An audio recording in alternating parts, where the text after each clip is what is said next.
Thank you for coming out on this Tuesday afternoon. And so a little quick overview of what's gonna go on today. We'll go over some quick reminders. We'll then jump into the intros. We'll take a little bit of engagement activities via Slido and some round robin, and then a casual breakout, then a final closing Q&A, and we'll close it from there.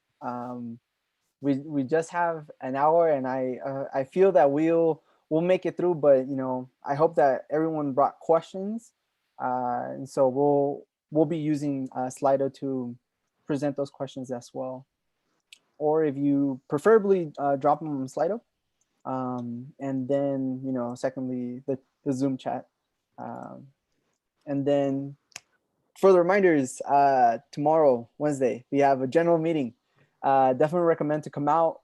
We have a special guest talking to us about personal branding, Bartholomew, and it's going to be great. I think that we've been chatting a lot, and so this is going to be a really special event. Don't want to miss it. Next week we'll be talking about Bootstrap, what it is, what does it, where does it apply in the full stack, and how people use it for rapid prototyping. We'll cover the basics. I'll share a little bit more about the grid system and all that sort of cool stuff that comes with Bootstrap. And for those who are interested in, exploring more of the front end world, this is something that I recommend for next week, same time next week. There's a lot of conference prep workshops going on that have been going on. Today, I believe we have last one, which is conference success. So Melena, I see you're on the call. If you have anything that you want to link up with the audience today, feel free to share it on the chat so people can continue to look at that information. Membership, it's still out there. Feel free to scan the QR code. A couple of things that we're going to be delivering to everyone here who's a member. Really great opportunities, scholarships, swag boxes. A LinkedIn header is something really new. Everything's going virtual. I saw some of these LinkedIn headers. They're looking dope. And so with that said, I want to jump into the intros, but I want to hear from you. What are you most interested about today? What do you want to hear? I've asked the participants for this panel to, be open with the questions that people are that people want to hear. So I'm putting that out there. We have 16 today, minus 5. That would be 11. So the 11 of you who are there, if you can, take out your phones and let us know what you're interested in hearing today. Nice. Okay. Sounds good. So this is how we're going to tailor our call today. And so we'll start off. All right. So we have our presenters here. I have this graphic. So if we want to go based off of this graphic, we could start from left to right. We have Jose, Ariane, Sergio, Carla, and then Guillermo. But if anyone wants to go first, well, we could keep it in this order if that's okay. So yeah, that works. Okay. All right, sounds good. Yeah, we'll keep a nice structure. Jose, do you want to kick it off? Yeah, that works. Hi, everybody. My name's Jose. I graduated UCI in 2019. I currently work at Ingram Micro. I'm part of a fresh grad rotational program, 2-year program. And I graduated in software engineering. Sweet. Thanks for sharing. Okay. Hi, everyone. I'm Marianne. So I'm a recent grad from this spring at UCI. And my recent involvement, I worked for a startup company called Maven, and I worked as a front-end software developer, helping build their web application. And I also worked for a private lab as a programming and robotics instructor. Yeah, I'm here. So, hi everyone, my name is Sergio. I graduated in March 2020, and I'm originally from the Bay Area, so I came back here after graduation. And right now I'm working at Microsoft. Nice. Thanks for sharing. Hey everyone, I'm Carla. I'm a new grad. I just graduated in June, and I'm currently, I guess my experience hasn't gotten me a job yet, but I have been able to say that the people that I've met have been really helping me try to get there. Hey, thanks. And then Guillermo. Hey everyone, how's it going? My name is Guillermo Sanchez. I'm a recent UCI grad, June 2020, and I'm currently a regional program manager for CodePath, and essentially helping out other schools around the US, teaching them training them in iOS development, and then helping them establish CodePath at their own universities as a club or on-campus organization. Nice. Thank you everyone for sharing a little bit more about yourself, where you're coming from. We have on the call a lot of people from SoCal. A couple of you might know them directly, but most of our audience from today is from SHPE. And so we'll get started with the question about how has your experience, and I'll go back a little bit. How did your experience help you find your first position after graduation? So I want to hand it over to Jose. If you could kind of kick it off. Cool. So I think what opened the most doors for me was having that first internship on my resume. I think the moment employers see that somebody else took a risk on you and you did well, I think they just kind of just start like accepting you, and they just want to hire you. But how did I get that first internship? So it was just personal projects. So when I wasn't doing, like, pretty sure all of you have like tons of homework, and you barely have time for yourself. But if you find time to, like, let's say for example, just build like a clone, anything, right? Like if you're into web development, like go to Udemy, go wherever, and build like a clone just from beginning to end, right? Like front end, back end, or whatever, and put it on your resume. For me, it was building building a clone dating site, but I just modified the front end to be something else besides the dating site.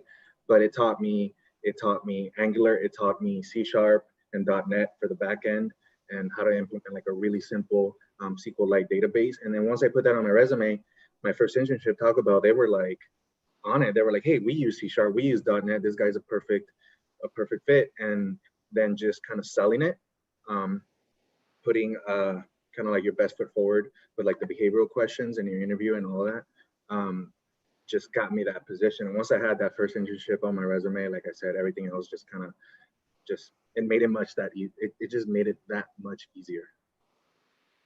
Nice. Yeah, I could definitely relate with that story too, from the software engineering side, and having that first employer take that risk is a key moment too. Wanted to hand it over to Arian. I don't know, how did your experience help you in recent involvements, or in currently where you're at right now?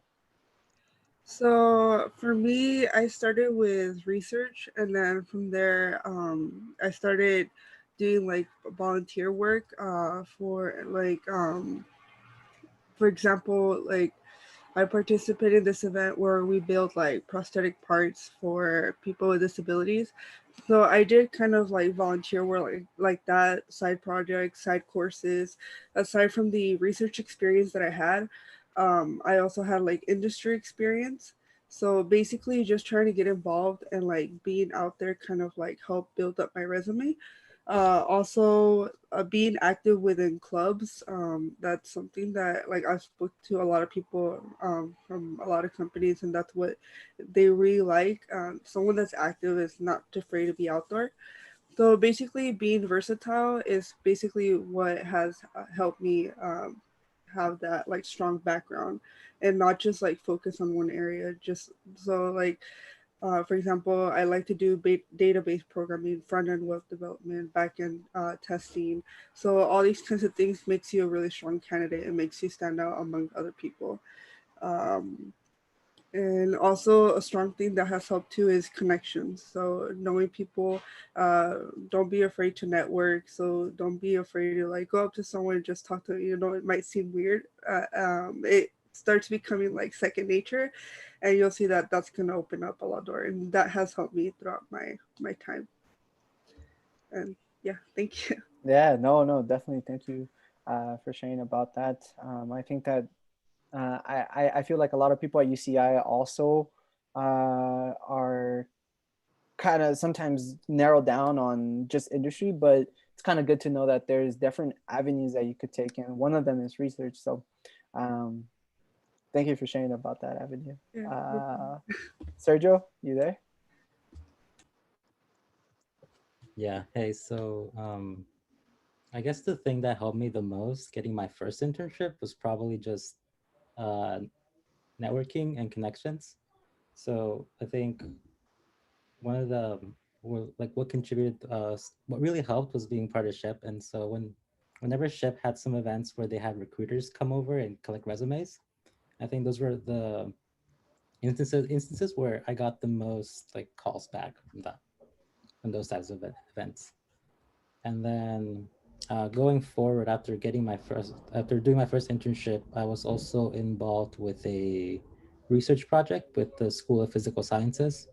And so in that project, I kind of got to work with, it was kind of like a simple tool that was basically an add-on for Google Sheets that the professor was going to be using. And so, but the things I managed to learn from that were also sort of working with different tools and kind of automating certain tasks that normally would take a lot of time to do manually. And so when I was interviewing with Microsoft, what they were looking for were, kind of people with experience working with, taking some task and automating it basically. Nice. I think that goes to add even more, like not only projects research, but also just plainly leveraging these other networks, such like SHIP as well. Could definitely relate to that. Back in 2018, we had a conference. So those events are, things that don't want to be missed, especially if you want to network with other peers and companies. So yeah, thanks for sharing about that too. Carla, what do you want to share? Yeah. So what I would say is what's been one of the most important things has definitely been networking. I got my first job as a programmer through just networking. The person referred me, and that was like one of the most important things, was that referral. And while like that programming job and like all the programming projects are important, I think like the network that like I've gotten from like SHIP and like just around school, even with like professors, has helped me get like research experience. And like even now, while I don't have my first position, like I'm able to like practice with the people who are in that network and like reach out to them and say like, hey, like, have you heard of any openings or anything, and like sending each other things. So I think like, yes, experience is important, but I think networking experience is something that you should try to get out there, Yeah. And that is kind of the case as well. I don't know if anyone on the call as well with a thumbs up could agree that like there's many stories where they say like, oh, I went to this conference and I knew this one person, and that one person, he hooked it up with this one interview or knew such person, and so on and so on. And I think that's the case with a lot of people. So yeah, definitely leveraging. Sometimes it's even said it's not who you know, but who knows you. So that's crazy. And so I'll pass the baton to Guillermo. Hi, everyone. The way that my experience helped me find my first position was through SHIP. I remember starting with joining I think he's here. Brandon, are you here, Brandon? Possibly not. Oh, he is here. No, he is here. Brandon. Are you talking about me? Hey, Yeah. hey. What? Oh, what? So, you know, really? Yeah, I remember when he had who else? Evan. He's the one that invited me to join SHIP. And so we had Brandon, Salvador, and Carlos Gutierrez. Who else was part of who wanted to initialize the TEP committee? Was it just us? This is like a group of 4 or 5. Yeah, right. Yeah, so it was us, and our main goal was to help more students get experience during college and not necessarily through an internship. And the way we were trying to do it is by giving out projects to students. At the beginning, in paper, it looked like a great idea, but in practicality, it was pretty garbage when we tried to implement. But we learned from it. We learned quite a lot from it. We realized that we needed to actually, the issue was not that students didn't know or students were incompetent. The issue was that our education system was incompetent. Our education hasn't been really teaching us the skills to combine all these programming languages and build something out of it. And that's when I decided to learn iOS development at Make School. I came back from it, and then I learned about CodePath through Omar and the other Brandon Taran. And they passed me the CodePath membership to me. And since then, I established CodePath at UCI Club. And now we've been partnering with Tech Committee to help you guys, more students, learning iOS development. And now we're also going to bring Android and cybersecurity this upcoming spring. And from that experience, we like give back to you guys so you can start giving back to SHIP Tech Committee by building some cool, amazing projects. And now that I've learned how to do that at UCI, I applied to be a tech guru for CodePath, so I can do something similar at other universities across the US.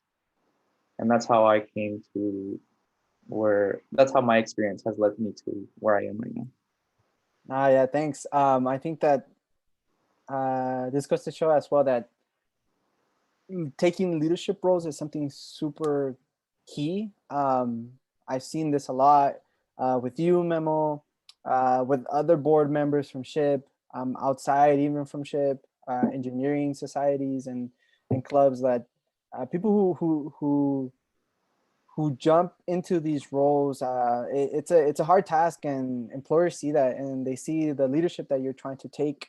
And this is something that really helps, trying to find that first position or internship. So thank you for sharing a little bit more about that. I wanna switch into a different topic, and this is favorite class at UCI. So this is one that we could all talk about as alum, and could go on for hours because of favorite professors, or this one course, or this one project, or this one research.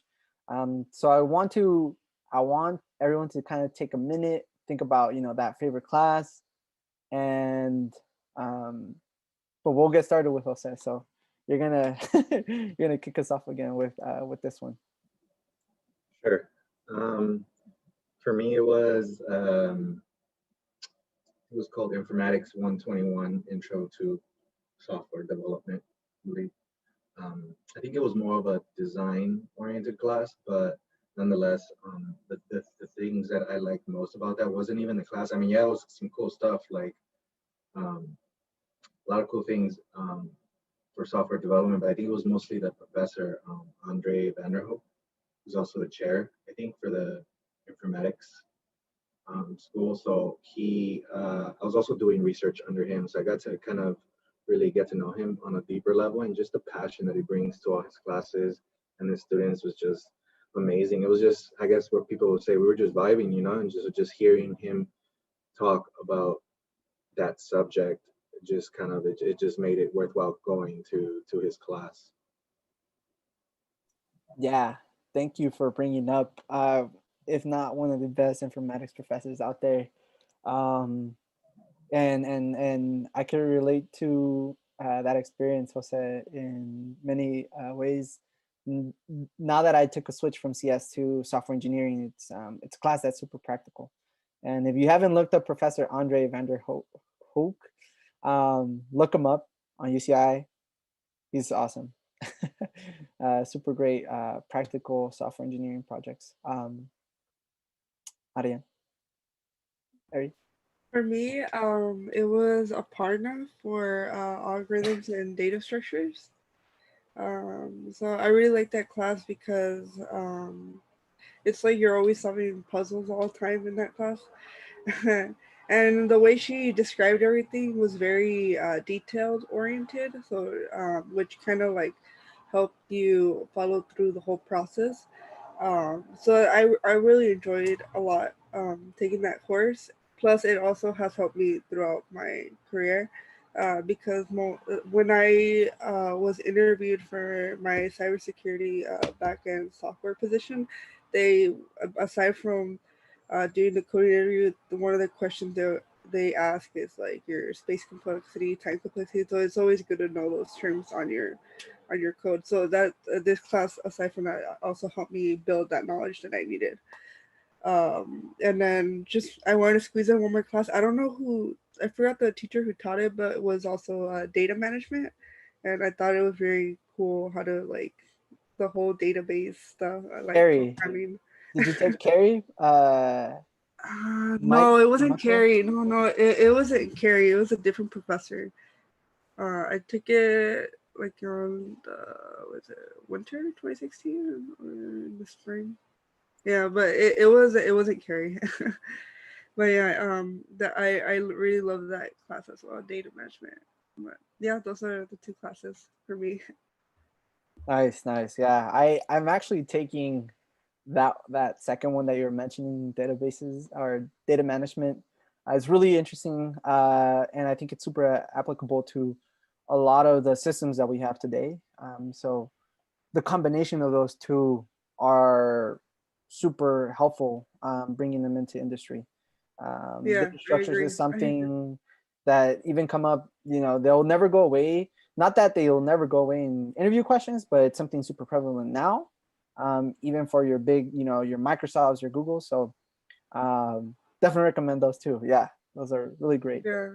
Yeah, that's for data management. It also opens for like the data analytics section, and like also for consultants, and so that's what I mentioned by being versatile earlier. Like knowing these different things are going to help you open more doors and more positions. But yeah, for me, these two classes are like top notch. Nice. Awesome. Sergio, what do you say are the best class? Yeah, Or so favorite? I think for me, the class I enjoyed the most was probably ICS 32 with Alex Thornton. And the reason is because that was one of the few classes that basically just wasn't a PowerPoint the entire time. It was a class where the professor would code what he was teaching live. So it was very interesting to kind of see him go through his own thought process while he was coding it up. And so I think another class that I also enjoyed was the introduction to AI. I think that was just it was a hard class, but it was also very interesting. And I think I would have loved to have also taken the machine learning one, but I didn't have enough time to take that one. So that's pretty much it. Nice. I took ICS 32 with Thornton as well, and I think it was a really fun class, especially learning about APIs, and it's something super cool that to the day is kind of the core thing that I really enjoy working on in a software project, working on the back end. And yeah, I worked on MapQuest. Did you use MapQuest by any chance, Sergio? MapQuest, It's basically it's a command line app. You give it two addresses and it gives you all the step points between the two addresses. I remember that one. Really awesome introduction to APIs and learning about that. So yeah, that class is there. So thank you, Sergio. Carla? All right, hear me out. I know this professor has gotten a lot of bad rep, but I'm recommending the class, not the professor. It's the Concepts of Programming Languages class that was taught by Clefstad. I'm taking that too right now. Yeah, yeah. So why I like that class is because you really do learn a lot about the fundamentals of like what goes on behind programming languages. Not down to like, yeah, I know, not Clefstad. I would say take advantage of it now that it's online and maybe pass no pass because the bulk of the class and like the information is what like I really took away from that class, but it was a very difficult one.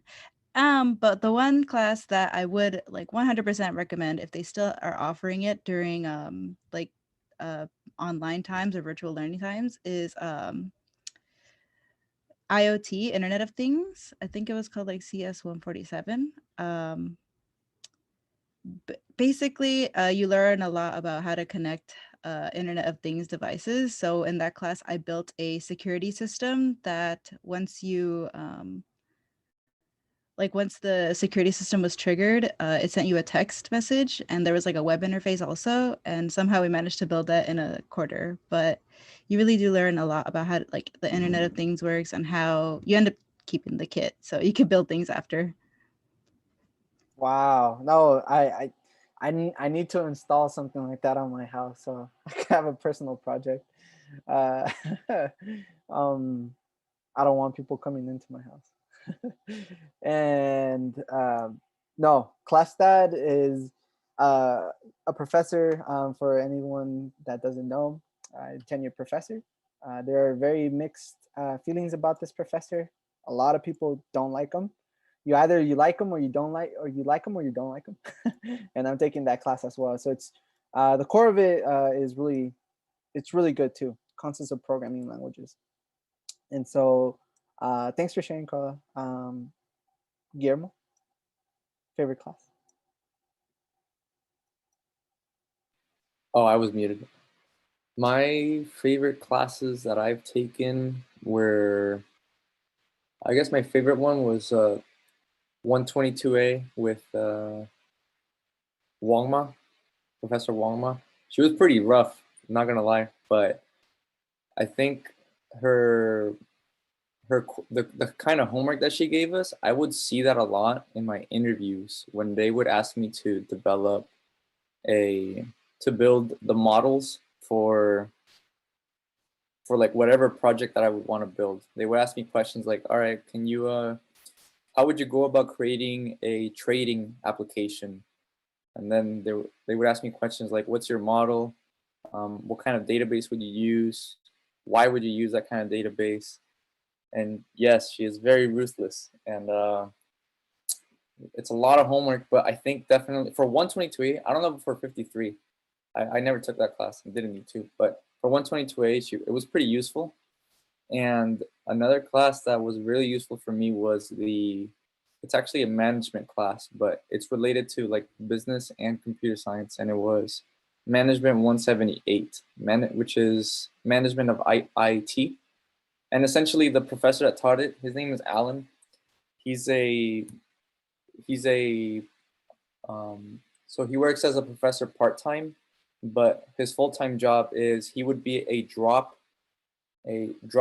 CTO. So essentially, when a company needs a CTO temporarily, they can hire him, and then he would go in, drop in for like a few months to work on a project, and then leave.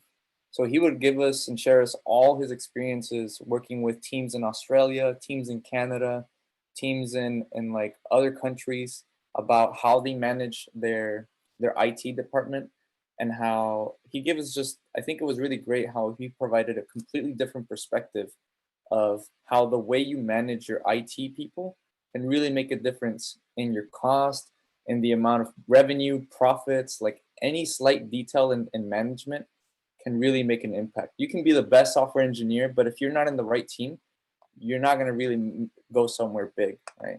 And that's what the main point of the class was, like talking about the essentials of management and not just the technicalities of it, like what happens behind it.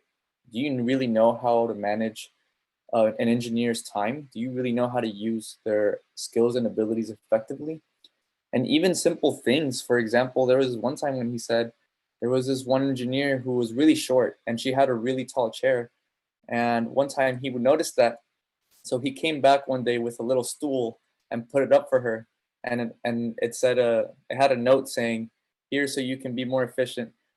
Props to you for doing such a great work." From there on, she became now like a director of the engineering department. And she was really thankful for just that one small thing that the CTO did, which was a professor that I took the course from. Like, and sometimes we forget that we're working with people and not robots, right? And that's what the whole point of the class is. Nice. So I really enjoyed that. Yeah. No. What was it again? Management 178. Yeah, 178, management of IT. Nice. Okay. So I took note of almost all of those that were recommended. Hope I didn't get any of those wrong. So there you have it. Management 178. You know, management of IT consists of languages, intermediate Python and databases and data management and software engineering. These are the ones that you might consider being practical and things that are super relevant and good to know. So definitely look out for these. I recommend them as well, except management because I haven't taken that one. And but aside of all that, definitely recommend too. Nice. Yeah, IoT class. Thank you for adding that on. I totally forgot that one. And so moving on, I think we still have some time before the breakouts at I want to leave at least 5 minutes for the breakout. So, you know, what was your first ship memory that you could recall? This can be you went to that one conference and you met this one person from X university, or you went to go eat tacos for the first, week 0 at Puerto del Sol.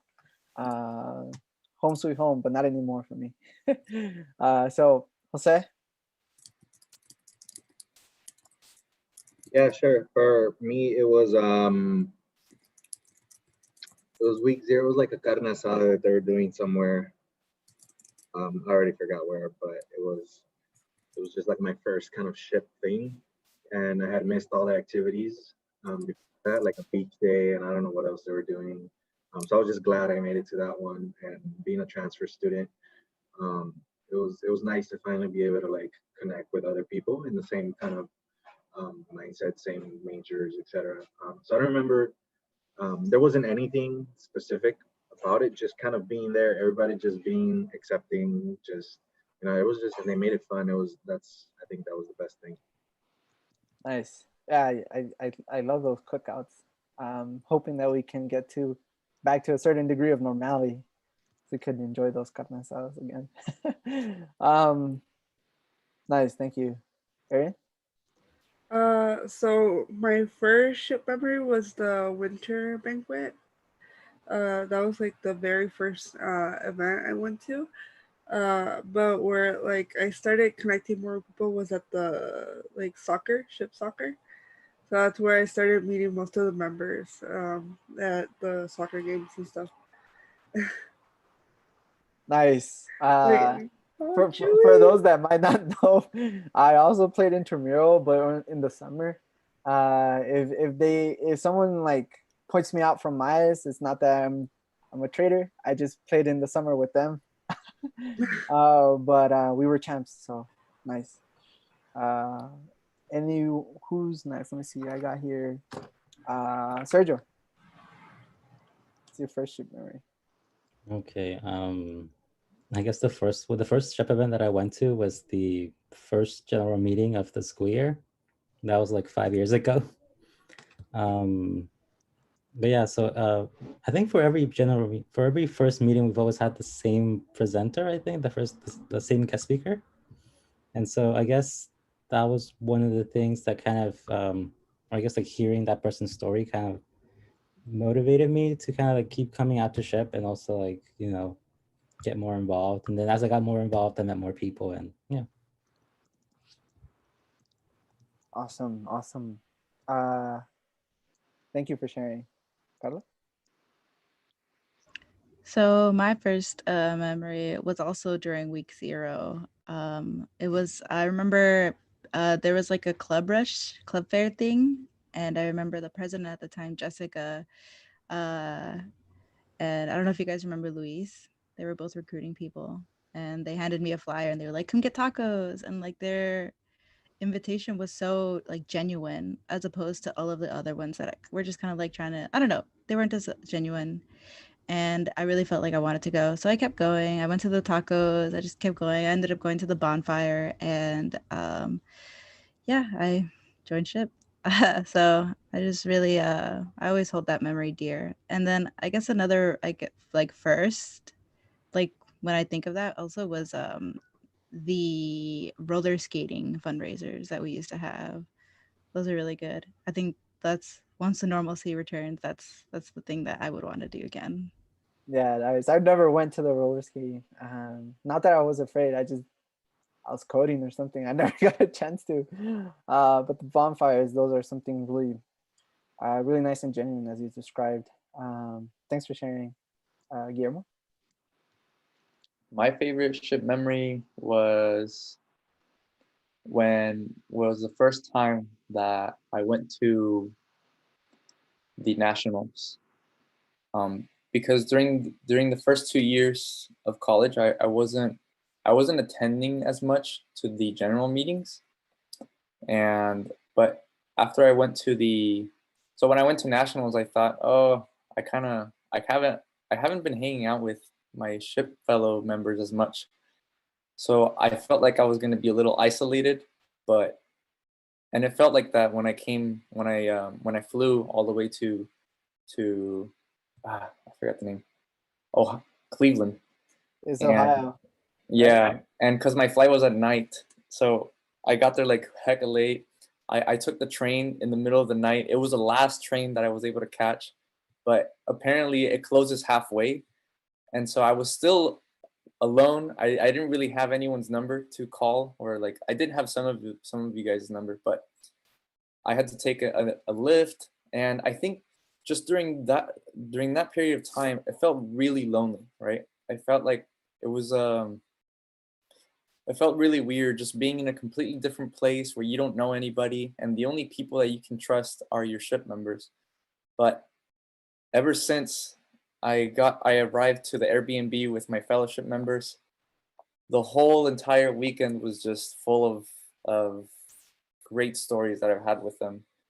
It was extremely cold. We had Yeah. a lot of fun taking pictures, and then there was also salsa music playing at the end of the event, which was really great. They had like live salsa music, and I think that event, just being with you guys in that conference and that Airbnb, I really got really close with most of you, especially Eduardo. If you all have met him, Jose Eduardo, he's a real homeboy, and man, it was just one of the best bonding experiences that I ever went through.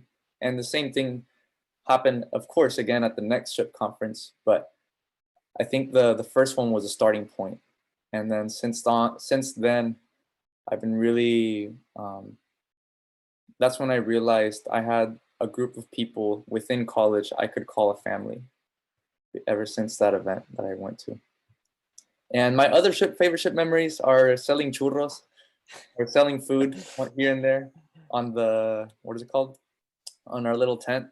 I wouldn't sign up. I would just show up randomly and help out and volunteer and just help out with spreading out the word when we're selling churros or something. Those were really my favorite memories. Yeah. Nice. Yeah, I think I can relate with that first story, ship memory, especially going out to Cleveland. There's something about that, being in person and going to a very national conference, especially one like SHIP, where there's like 7K people meeting, if not more. And yeah, there's no way to describe all those. I still have all those pictures as well. I think I need to share them to you on Messenger. But I think there's a common thing, thank you also for sharing, Guillermo. But there's one thing that I want to point out and emphasize, that there's like a recurring underlining thing that you could kind of extract for all of these, it's kind of like a genuine family thing, right? Even if it's meeting from a carne asada or going to X place or hanging around or working together in a conference, it's kind of that sense of familia. And I think that's something that we really try to hone on as well as an organization, being a familia, being there for each other, being genuine, lifting others as we rise. I think that's something, super key to us. Makes us even different from other clubs, as someone said. So thank you all for sharing a little bit more about about that. I want to know, there's kind of two things that we could do right now. I didn't add it here, whether other people wanted to hear technical, like general advice that you might give for technical questions, or do we want to do like a breakout where it could vary from random casual topics. I kind of have like, what's your favorite UCI tradition or whatnot. So let me know what do y'all want to do on the chat. Like, should we just do breakouts, or should we do another round of round robin questions? All right. So sounds like we're getting we're getting a lot of Among Us. So I'll try to get the breakouts going right now. Let's see. But what did everyone think about the breakout rooms? Was that this is kind of like a new thing that we're doing for tech committee, kind of making up for the time that we don't have to socialize at ICS 259. I'll kind of just deliver a little bit of final reminders. I want to give thank yous to each and individual panelists, Jose, Arian, Sergio, Carla, and Guillermo. Thank you for taking some of your time, sharing about the different avenues and vehicles that you've taken throughout UCI, and sharing this to not only the current audience right now, but those who are not able to make it today and are going to watch it later. And so I want to thank everyone for joining on today. A little bit of a recap of the calendar that we have for this quarter. Basically, we're kind of getting done. Week 3, we're still there, but we still have a couple more sprints for those who are in the projects, for those who are in the workshop series, or the one like we're on right now. Next week we'll have a bootstrap basics, and if you weren't able to make it, or you want to watch this again, we have a YouTube account that we're uploading the videos at. We also had it on the website, but YouTube is the best place to kind of upload the recaps as well. So if you want to share, what is something that you learned, feel free to leave something before we drop off. But I want to take this time to kind of share, next week we have our bootstrap basics. Next week, week 4, same day, same time, same place, Tuesday at 3:30. So I want to say thank you, and